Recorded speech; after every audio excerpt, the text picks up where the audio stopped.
No vídeo de hoje do canal do Nicola, quero te falar sobre Santos Borré, que negocia com o Palmeiras. Vou trazer números e detalhes dessa negociação. Preciso contar também sobre São Paulo e Banco Inter, com uma possibilidade grande de renovação de contrato. Torcedor São Paulino vai gostar. Vou falar também sobre o futuro técnico do Atlético Mineiro. Jorge Sampaoli está de saída e o Atlético tentou algumas semanas atrás Jorge Jesus. Tem chance de rolar? Para completar, te falo ainda sobre Dorival Júnior e essa possibilidade dele treinar o Botafogo. E por último, a situação delicadíssima do Vasco, correndo enorme risco de rebaixamento. E esse pedido de anulação da partida contra o Inter, tem chance?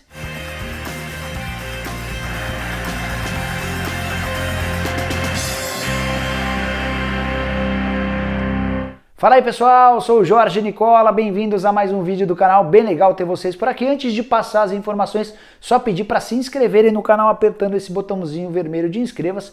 Quero muito que vocês também fiquem atentos a essa dica legal que eu vou passar agora. Fala aí pessoal, como vocês sabem, vários campeonatos legais pelo mundo já começaram e a pergunta que fica é: quem serão os campeões? Ótima chance para vocês que manjam de futebol ganharem na forabet.com. Casa de apostas com diversas opções de apostas esportivas, tem jogo para todos os gostos. Além disso, a forabet.com conta com uma ótima interface e permite saques e depósitos instantâneos. Tudo de um jeito rápido, fácil e extremamente confortável.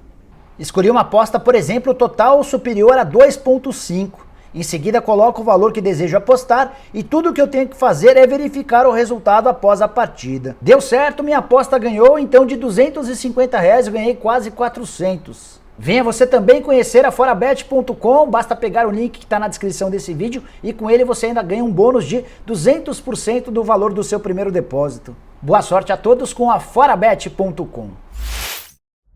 Bora começar o vídeo falando sobre o Vasco da Gama, muito ameaçado de rebaixamento. O time perdeu em casa por 2-0 para o Internacional e vai pedir a anulação da partida. A alegação é de que o árbitro de vídeo falhou no lance do gol do Rodrigo Dourado. Até hoje, até esse momento, ninguém sabe se o gol estava válido ou não. E o Vasco alega que esse é um motivo suficiente para que a partida seja anulada. Inclusive o despacho feito pelo Vasco da Gama contém dois erros gravíssimos. O primeiro ignora o nome certo do presidente. Em vez de Jorge Salgado, está Jorge Sagado, naquele pedaço do despacho em que há a assinatura do presidente. Outro erro grave está logo no começo do texto, com a data de 14 de fevereiro de 2020. Mas isso pouco importa, o que importa é o pedido do Vasco. Antes de gravar esse vídeo, conversei com um especialista em direito esportivo e essa pessoa me assegurou que não há a menor possibilidade de esse processo, de esse pedido do Vasco ir adiante. A alegação é de que não há um erro de direito. A única coisa que justificaria a anulação da partida, de qualquer maneira, é o Vasco tentando fazer barulho. Vasco que vai para as duas últimas rodadas na zona do rebaixamento e muito ameaçado até pelo Goiás, que parecia já rebaixado, mas com a vitória contra o Botafogo está apenas um ponto do Vasco da Gama.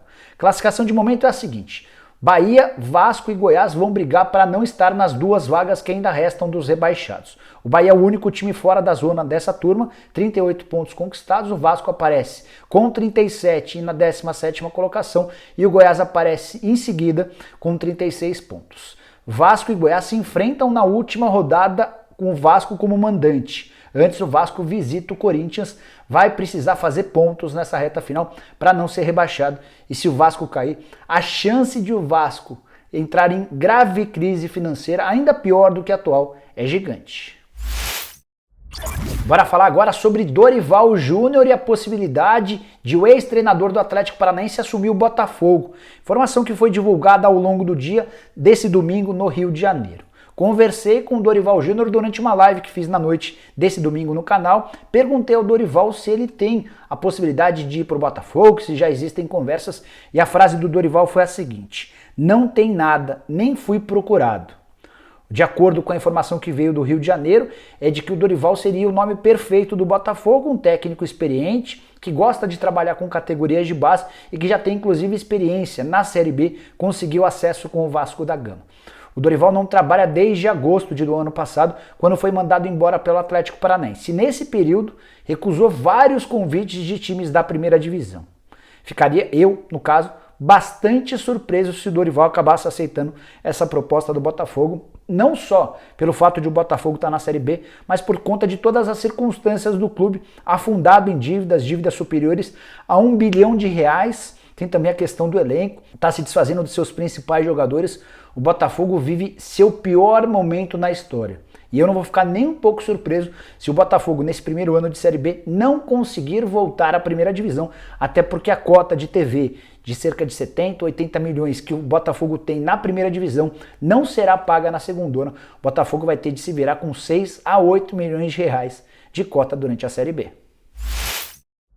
Bora falar agora sobre o Atlético Mineiro em busca de um treinador. Que o Jorge Sampaoli vai embora, isso todo mundo já sabe. Ele tem um acordo com o Olympique de Marselha, ele vai assinar um contrato de 2 temporadas com o clube francês e se despede assim que o Atlético terminar sua participação no Campeonato Brasileiro, participação que está terminando de forma melancólica, com empate em casa contra o Bahia, empate contra o Fluminense na rodada anterior e derrota para o Goiás em Goiânia. Com isso, o Atlético já não tem mais chances de título e agora quer confirmar pelo menos a 3ª colocação.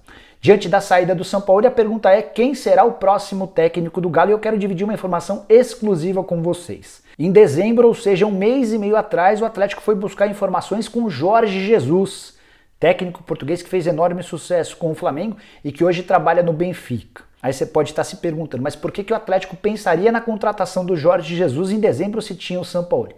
É que na oportunidade nenhum dirigente do Galo tinha a confirmação de que o Sampaoli continuaria em 2021. Na oportunidade ele dizia ter uma proposta milionária do Qatar e que ele estava muito propenso a se mandar. O Sampaoli, que várias vezes durante o ano de 2020 também ameaçou deixar o Atlético por causa de reforços pedidos que não foram contratados. E foi nesse contexto que os dirigentes do Galo entraram em contato com o Jorge Jesus por meio do Juliano Bertolucci, que é o principal empresário do futebol brasileiro e alguém que tem uma relação muito boa com o JJ, para entender se o JJ poderia deixar o Benfica. Foi então que surgiu a notícia para o Atlético de que a multa rescisória no contrato do Jesus com o Benfica é de 10 milhões de euros, ou algo na casa de 65 milhões de reais. Ou seja, a partir dessa multa foi completamente descartada a possibilidade do Jesus ser contratado e isso continua valendo a partir de agora. A menos que o Jesus seja demitido do Benfica, não há a menor chance dele ser contratado pelo Galo. Benfica que faz campanha ruim no Campeonato Português, é só o 4º colocado. Nesse domingo empatou com o Moreirense e nessa semana, a partir de quinta-feira, começa a decidir uma vaga na Liga Europa contra o Arsenal. Jogo muito importante. Se o Benfica for eliminado pelo Arsenal, a pressão em cima do JJ vai ser bastante grande. Não acho que ele vai ser demitido. A partir daí dá para cravar que nenhum clube brasileiro vai ter capacidade de contratá-lo pagando essa multa de 10 milhões de euros, mas essa é a situação do JJ.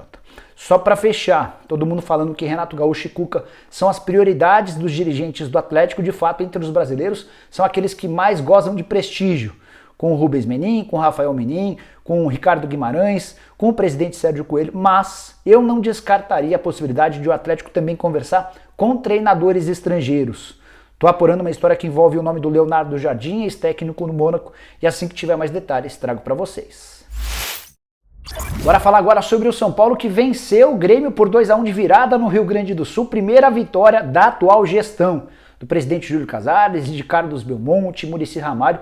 Todos eles viviam uma enorme dificuldade de resultados no mês de janeiro, também em fevereiro. Havia uma enorme preocupação em relação ao futuro do São Paulo. Com esses 3 pontos, o São Paulo se descolou do Flu e torce para que o Fluminense não consiga vencer o Ceará nessa segunda-feira para ir para as rodadas finais mais tranquilo nessa briga por fase de Libertadores da América. A classificação para a Libertadores já direto na fase de grupos.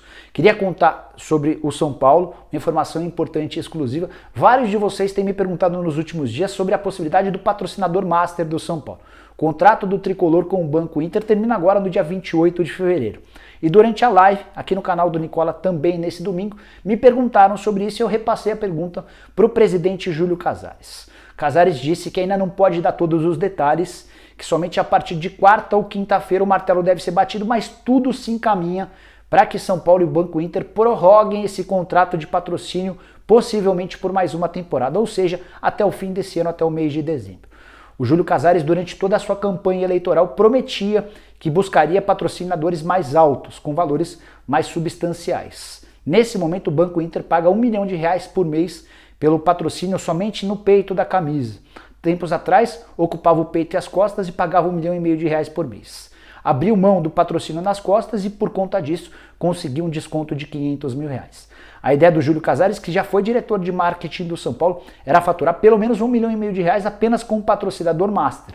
Ainda como eu disse, não temos os detalhes finais do acordo, quanto vai pagar, o tempo de contrato, mas, vou repetir o que disse o Júlio Casares, a tendência é de que até quarta-feira esse martelo seja batido e o Banco Inter seja confirmado de forma oficial como novo patrocinador ou como novo velho patrocinador, prorrogando seu contrato com o São Paulo. Bora falar agora sobre o Palmeiras e a busca por reforços.